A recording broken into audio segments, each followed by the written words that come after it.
कि भोला का पूजो ही के कराल भोरे भोरे गे छोरा सी बजी सा मांगा ही तोरे रे छोरा सी बजी सा मांगा ही तोरे रे दुल्हा मिल तो तोरा गोरे गोरे गे दुल्हा मिल तो तोरा गोरे गोरे गे छोरा सी बजी सा मांगा ही तोरे रे छोरा सी बजी सा मांगा ही तोरे रे तुझको सजा दूंगा फूलों से हीरों से मोती से गहनों से तुझको सजा दूंगा अरे तू होती रानी जो राजा मैं होता अरे तू होती रानी जो राजा मैं होता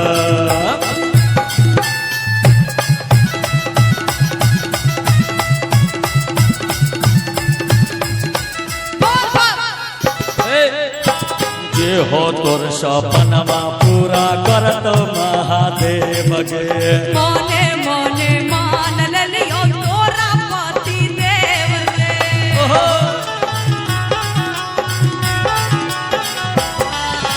जे हो तोर सपनमा पूरा करत महादेव गे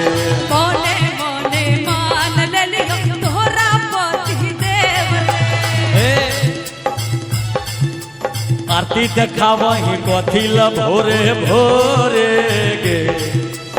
आरती देखावही कथी ल भोरे भोरे गे साचो बता दियो हाँ बोल पक्का पक्का बता दे पक्का पक्का बता दे प्रेम से बोली साचे दरबार की बाबा भूतनाथ की जय छोरा सी बजी सा मांगा ही तोरे रे छोरा सी बजी सा मांगा ही तोरे रे आगे दुल्हा मिल तो तोरा गोरे गोरे गे दुल्हा मिल तो तोरा गोरे गोरे गे छोरा सी बजी सा मांगा ही तोरे रे छोरा सी बजी सा मांगा ही तोरे रे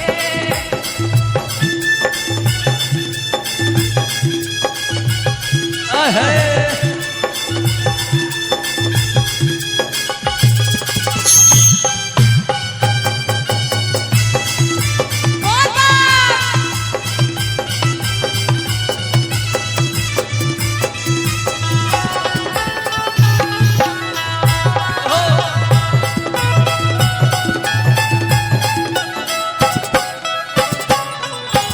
जैतोने बेकार तोर तपस्या गेला भारा शादी करके हम ही छोरा आइबो तोरे घरवा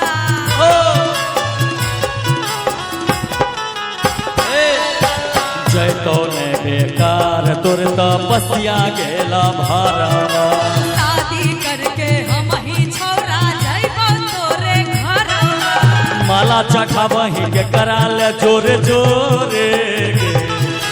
माला चढ़ावही के कराल जोरे जोरे गे छोरा सी बजी सा मांगा ही तोरे रे छोरा सी बजी सा मांगा ही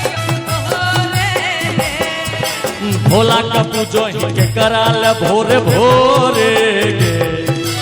भोला का पूजो ही के कराल भोरे भोरे गे पक्का बता दे इस बार जो बताएंगे पक्का सही होगा बता बता छोरा सी बजी सा मांगा ही तोरे रे छोरा सी बजी सा मांगा ही तोरे रे अरे दुल्हा मिल तो तोरा गोरे गोरे गे साचो दुल्हा मिल तो तोरा गोरे गोरे गे बाकी मिलते हूँ बाद के बात है लेकिन छोरा सी बजी सा मांगा ही तोरे